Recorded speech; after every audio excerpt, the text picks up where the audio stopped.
कि उनके कैंडिडेट तो बहुत अरबपति हैं। वो दिल्ली से उनको स्पेशली लेकर के आए हैं। उनके पैसे को देख करके ऐसा लगता है कि उन्होंने कांग्रेस को पैसे दे करके टिकट खरीदी है, वरना कोई अच्छा कार्यकर्ता हिमाचल प्रदेश से कांग्रेस का जा सकता था। और अगर शायद ऐसा कोई उधारी कैंडिडेट वो नहीं लेकर के आते तो शायद यहाँ पर इतना विरोध भी नहीं होता। हैं आप, मैं हूं आपके साथ अवंतिका खत्री और हमारे साथ बीजेपी के वरिष्ठ विधायक सतपाल सत्ती जुड़ गए हैं। आज भले ही शिमला में सर्द हवाएं चल रही हैं, लेकिन सियासी पारा बहुत ज़्यादा बढ़ा हुआ है। एक और सुबह राज्यसभा के लिए वोटिंग होती है तो दूसरी ओर वहीं सदन के भीतर सर हंगामा देखने को मिला। और क्या कुछ आप कहना चाहेंगे आज जो कुछ भी सदन के भीतर हुआ? जो हमें लगता था कि कांग्रेस लोकसभा में हालत ख़राब करेगी अपनी, लेकिन आज राज्यसभा के चुनाव में ही उनकी हालत बड़ी ख़राब हो गई है। आप लोग जानते हैं कांग्रेस के पास अगर गिनती में देखा जाए तो 40 विधायक हैं, हमारे पास 25 हैं। लेकिन आज वोटिंग पैटर्न देख करके लगता है कि विधायकों ने कांग्रेस के विरोध में, कांग्रेस के ही समर्थक लोगों ने वोट डाला है, जिसके कारण कांग्रेस बौखला गई है और हमारे ऊपर तरह तरह का आरोप लगा रहे हैं।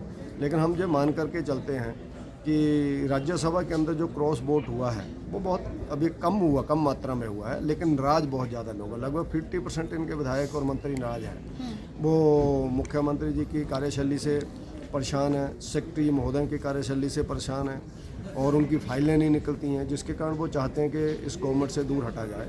तो उसके नाते आज उनको एक पहला ट्रेलर विधानसभा के सामने जो हमारा राज्यसभा का आज वोटिंग हुई है उसमें ध्यान में आया है। अभी बाकी तो स्थिति 5 बजे के बाद क्लियर होगी, लेकिन अभी लगता है कि वहाँ क्रॉस वोट हुई है। और अंदर जिस तरह से हम लोगों ने कट मोशन के ऊपर वोटिंग चाही थी और कट मोशन के वो वोटिंग ना करा करके स्पीकर महोदय ने हाँ कि हाँ में रह करके धक्काशाही करके उनकी एक डिमांड को गिराया है। तो उसके विरोध में हम लोगों ने प्रदर्शन किया है। आसन के प्रति हमारा मान सम्मान है, लेकिन उनकी जो गलत बात है उसको हम लोग सहन नहीं करेंगे।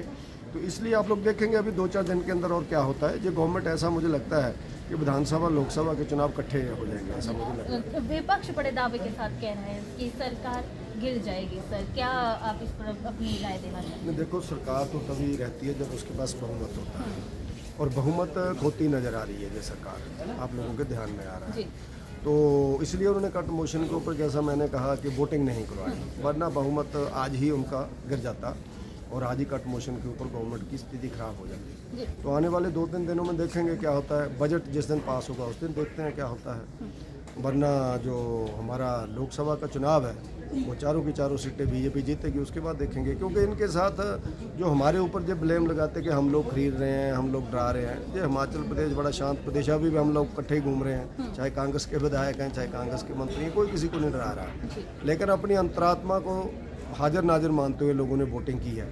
तो उसमें बहुत लोगों ने ऐसा लगता है कि विरोध में कांग्रेस के वोट डाला, कांग्रेस के समर्थकों ने और माननीय जो हमारे इंडिपेंडेंट विधायक हैं। तो अभी देखते हैं आगे क्या होता है।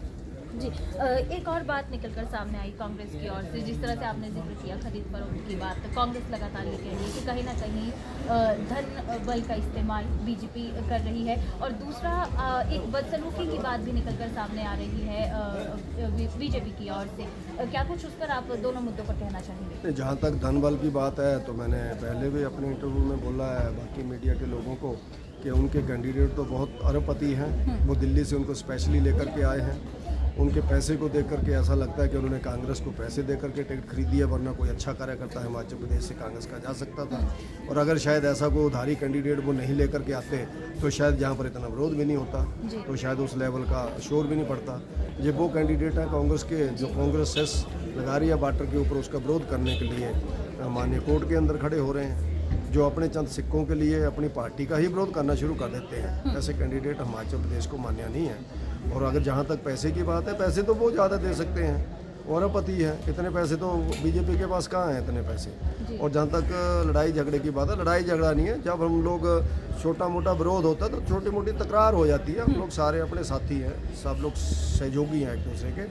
हिमाचल में राजनीति में भाईचारा ठीक है, लेकिन विरोध भी जायज़ होता है। तो विरोध को अगर हम लोग धक्काशाही कहेंगे तो मुझे लगता है अच्छा नहीं। जी, बहुत बहुत शुक्रिया सर बातचीत के लिए। तो सतपाल सत्ती हमारे साथ मौजूद थे और साफ तौर पर इन्होंने कहा कि यूँ तो हिमाचल प्रदेश की सियासत जानी जाती है भाईचारा के लिए, लेकिन जहाँ पर विरोध होना चाहिए वहाँ विरोध भी हो रहा है। और रही बात सरकार की, तो सरकार लंबे समय तक नहीं चल पाएगी। इस पर आपकी क्या राय है, कमेंट करके बताइएगा ज़रूर। इसी के साथ दे इजाज़त, नमस्कार।